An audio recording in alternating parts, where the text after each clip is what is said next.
Salut à tous, j'espère que malgré la correction qui sévit sur le marché actuellement, vous avez la pêche. Alors, ça fait quelque temps, on n'a pas réellement eu de airdrop sur le marché de Telegram. Donc, en termes de mini app Telegram, ça fait, je pense, un bon petit bout qu'on n'a pas eu de airdrop. Et parmi les airdrops les plus attendus actuellement, on a le airdrop du projet Po. Et ils ont terminé récemment les différentes quests qu'ils envoyaient régulièrement, les différentes sessions qui permettaient aux utilisateurs de pouvoir récolter des points. Ils ont eu à annoncer sur leur canal Telegram que c'est terminé. Ouais, c'est terminé. Maintenant, on devrait normalement commencer au calcul. On devrait passer au calcul de points et pourquoi pas possiblement effectuer le airdrop. Donc, on va décortiquer ensemble l'actualité autour de ce projet parce que c'est bien beau ce que ces derniers ont eu à dire, mais ce qui se trame autour du projet peut être alarmant. Donc, c'est vrai, il y a énormément de personnes dans la communauté qui ont misé sur ce projet en espérant que ce dernier soit à peu près comme celui de Dox. Mais déjà, on voit que le projet Po ne pourra jamais rivaliser avec le projet Dox parce que déjà le projet Dox a été listé en moins de quelques mois. Je pense qu'en 2 mois, le projet Dox était déjà listé. Par contre, avec le projet Po, on est déjà à plusieurs mois. Et je doute très fort que le prix au listing, que les récompenses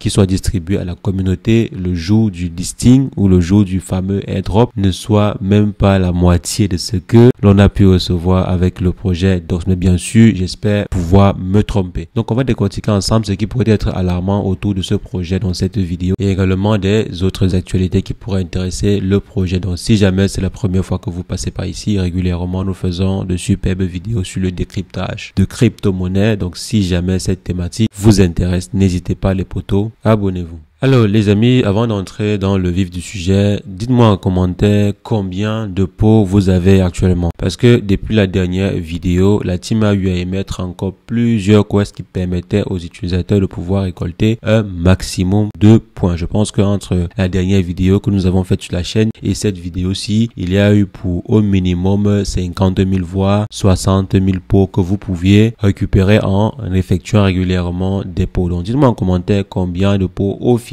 vous avez pu avoir, pas de rapid pots mais juste des pots, donc des points simples, pas ceux que vous avez obtenus en payant, parce que je pense depuis lors ils ont intégré également un nouveau vote contre des WP. Donc dites-moi juste en commentaire combien de points vous avez dans votre compte actuellement, parce que apparemment ils vont tenir compte de ce point principalement. Donc il y a des rapid pots et des pots qui seront des éléments sur lesquels ils vont beaucoup plus se baser lors de la répartition des tokens. Donc maintenant, en plus de ceci, ils ont dit qu'ils vont continuer à effectuer le nettoyage, parce que vous vous rappelez très bien, ces derniers avaient effectué un nettoyage de plus de 50 millions des utilisateurs. Ils avaient supprimé près de 50 millions il y a de cela un mois environ. Donc ils vont continuer également à faire ce nettoyage là progressivement. Donc apparemment ils n'ont pas encore épuré entièrement la communauté, donc ils vont continuer à épurer ainsi la communauté pour n'avoir que quelques dizaines ou bien quelques poignées de millions d'utilisateurs à récompenser. Bon, c'est aussi bien, ça permet de pouvoir répartir le peu de ressources qu'il y a entre les vrais utilisateurs. Mais bon, on va réellement voir ce que cela va donner. Maintenant, ces derniers sont actuellement aussi en pleine tourmente au niveau de leur compte, surtout le compte Twitter, parce que c'est vrai,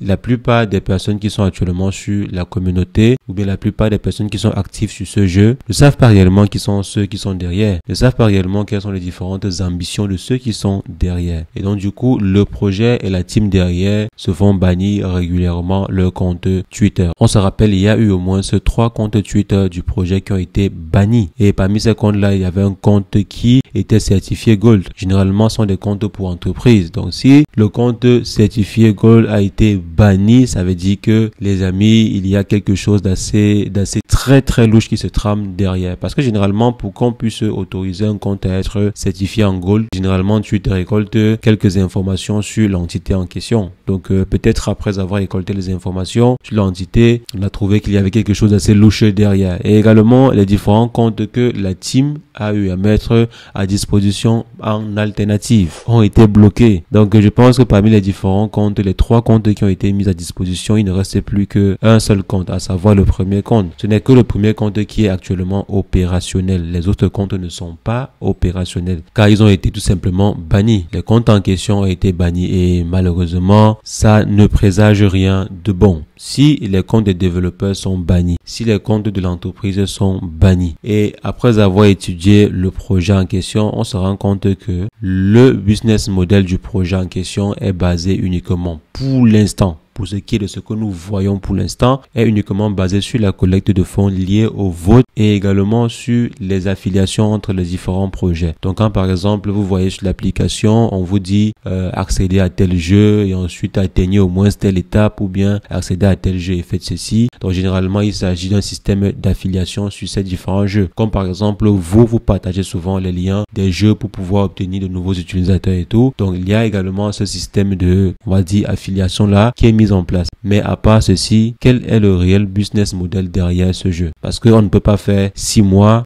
je crois qu'on est à peu près à plus de 6 mois depuis le lancement de ce jeu, mais on ne connaît pas encore réellement le business model, si ce n'est ces deux éléments-là. Et si c'est l'affiliation, c'est bien, on peut encore comprendre. Mais si le business model est basé sur la collecte des fonds liés par exemple au vote de tel projet, parce que comme vous le savez si bien, généralement quand ils vont dire votez pour tel projet ou bien votez, faites un vote pour tel événement et tout, généralement vous allez payer pour voter, soit avec des tons ou bien soit avec des étoiles sur Telegram, ou bien vous allez convertir des tons en étoiles pour ainsi voter. Donc c'est quand même déplorable si jamais le business model est basé sur la collecte des fonds de la communauté. Et si jamais cette dernière collecte les fonds de la communauté et au final on se rend compte que le listing n'est pas vraiment à la hauteur, ça veut dire que la communauté s'est fait scammer, la communauté s'est fait tout simplement arnaquer, parce que vous allez contribuer avec vos différentes étoiles, vous allez payer pour avoir des rappels, des WPO, et par la suite si jamais au total vous avez eu investi $100 ou $200 ou $1000, et si jamais la récompense au final n'est pas à la hauteur, alors ce serait une très grosse déception. Et les amis, laissez-moi vous dire que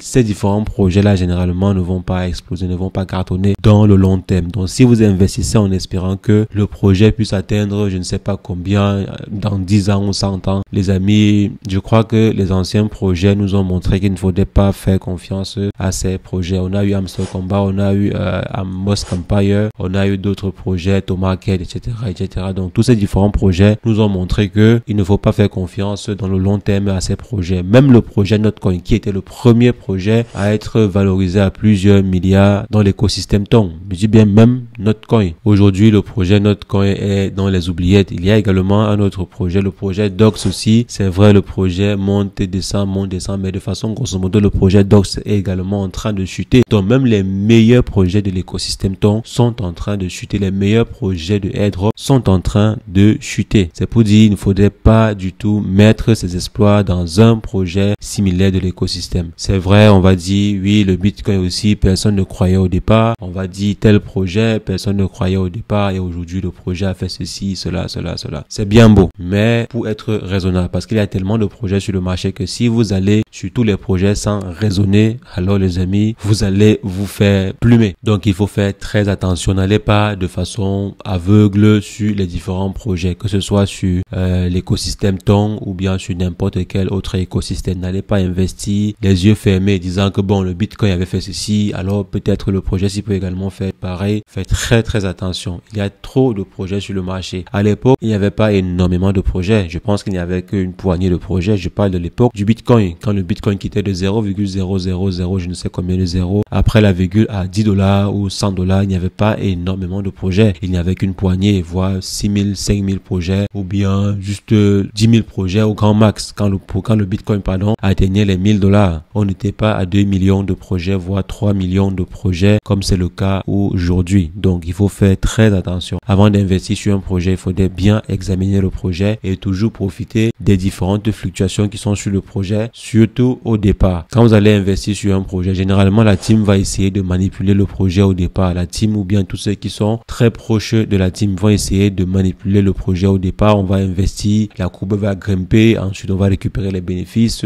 ensuite on va refaire le même procédé pendant approximativement une semaine. Ou bien quand la team est très gentille, elle peut maintenir le cap pendant un mois au grand maximum. Mais après les 1 mois en question, allez, la team vide la caisse et s'en va avec les yotas. Donc il faut faire très attention les amis. Quand vous vous positionnez sur un projet ou bien quand vous investissez sur sur un projet. Je vois au final le projet ne sera pas réellement un projet de Telegram parce que ils ont eu à décider que le projet va être listé sur PO. Donc comme l'a annoncé le développeur ou bien l'un des comptes qu'on a assigné pour les communications actuellement, si le compte en question nous a informé que PO sera finalement listé sur Solana. C'est vrai qu'il y avait déjà des signes qui le montraient depuis au moins 3 mois voire 4 mois avec les différentes images que ces derniers mettaient en avant, mais apparemment ils vont lister le projet sur la blockchain Solana. Donc ça ne sera plus tôt. Ou peut-être ils vont lister sur les deux, mais je pense que ils vont beaucoup plus se privilégier Solana qui a le vent en poupe actuellement. Et je pense que si jamais ces derniers sont aussi actifs sur Solana, ça veut dire qu'ils ont sûrement fait des plus-values qu'ils vont réutiliser pour pouvoir lancer leur propre token. Donc c'est plutôt pas mal. Donc les amis, je pense que le projet PO, c'est un bon projet. Vous avez réussi à obtenir quelques WPO, vous avez réussi à obtenir quelques PO. Je pense qu'il ne faudrait pas miser tous ses espoirs dessus. Je pense qu'il faudrait être rationnel sur ces différents projets. Si on vous demande